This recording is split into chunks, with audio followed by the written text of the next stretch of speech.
అదేది ట్రోలింగ్ కి అనర్హమంటూ ఇండస్ట్రీలో ఏ చిన్న విషయాన్నైనా భూతద్దంలో పెట్టి మరి ట్రోల్ చేస్తుంటారు నెటిజన్స్. అయితే వీరిలో కొంతమంది మనకెందుకులే అని సైలెంట్ గా ఉంటే మరికొంతమంది కామెంట్ చేసిన వారిని ఏకిపారేస్తుంటారు. మొన్నటికి మొన్న త్రిష ఇలాగే ట్రోలర్స్ కు స్ట్రాంగ్ కౌంటర్ ఇవ్వగా ఇప్పుడు నేనేమి తక్కువ కాదంటూ ఫైర్ అవుతుంది Kollywood veteran beauty Khushbu.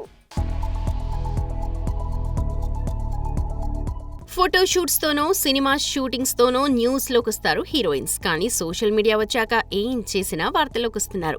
Immediate గా ట్రోల్ చేసి తమ రియాక్షన్స్ ను వెంటనే పోస్ట్ చేసేస్తున్నారు నెటిజన్స్. తాజాగా కాలీవుడ్ వెటరన్ 54 ఇయర్స్ ఖుష్బూ సన్నగా దర్శనం ఇవ్వడంతో కుర్ర హీరోయిన్లు అంటే ఓకే కానీ నీకెందుకీ సర్జరీలు, నువ్వు తీసుకున్న మౌంజారో ఇంజెక్షన్ నీ ఫాలోవర్స్ కూడా తీసుకోవాలా అంటూ ట్రోల్స్ తో రచ్చ చేస్తున్నారు. దాంతో తిక్కరేగిన ఖుష్బూ గట్టిగానే కౌంటర్ ఇచ్చింది. అసలు మీరు ఎలాంటి వ్యక్తులు?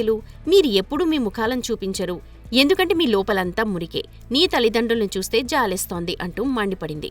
మొన్నటికి మొన్న కొంతమంది యాంటీ ఫ్యాన్స్ పనిగట్టుకుని త్రిషపై ఇలా అనే నెగిటివ్ కమెంట్స్ చేస్తే అసలు మీ జీవితం ఎలా ఉంటుంది? మీ లైఫ్లో ఎక్కువ శాతం బాగా నిద్రపోతారా? సోషల్ మీడియాలో కూర్చొని ఇతరుల గురించి అర్థం లేని విషయాలు పోస్ట్ చేయడం పనిగా పెట్టుకున్నారా అంటూ గట్టిగానే కౌంటర్ ఇచ్చింది. గతంలో ఇలాగే అనుష్క, నిత్యా మీనన్, కాజల్, దీపిక, నివేద వంటి ఎందరో సినీ సెలబ్రిటీస్ ఇలా బాడీ షేమింగ్ ని ఎదుర్కొన్నవారే.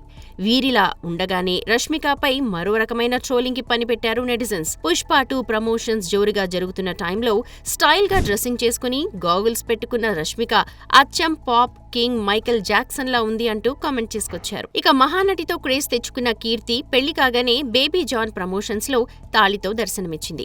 ఇక ఆ తర్వాత మెళ్ళలో తాళి కనిపించకపోవడంతో పెద్ద పతివ్రతలా అప్పుడు మెడలో పసుపు తాడు వేసుకుని తెగ షో చేసింది. ఇప్పుడేమో పెళ్లైన 2 నెలలకే మెడలో నుంచి తాళి తీసేసి అందరి హీరోయిన్ లాగే నేను కూడా అని తన బుద్ధి చాటుకుంది అంటూ తమ ట్రోల్స్ కి పనిపెట్టారు నెటిజన్స్. అయితే చాలా మంది హీరోయిన్లు సినిమా షూటింగ్స్ కోసం మెడలో తాళి వేసుకోరు. అలా అందరిలాగే కీర్తి సురేష్ కూడా చేసింది. ఇందులో తప్పేముంది అంటూ కీర్తికి సపోర్ట్ చేసిన వాళ్లు ఉన్నారు. ఏదేమైనా సినీ తారల్ని సినిమాల వరకే అభిమానించాలి, కానీ ఇలా ట్రోల్స్ చేస్తూ వారిని డీమోరలైజ్ చేయడం మంచిది కాదు అని ఈ నెటిజన్స్ ఎప్పుడు తెలుసుకుంటారో. For more videos like this, subscribe Big TV channel.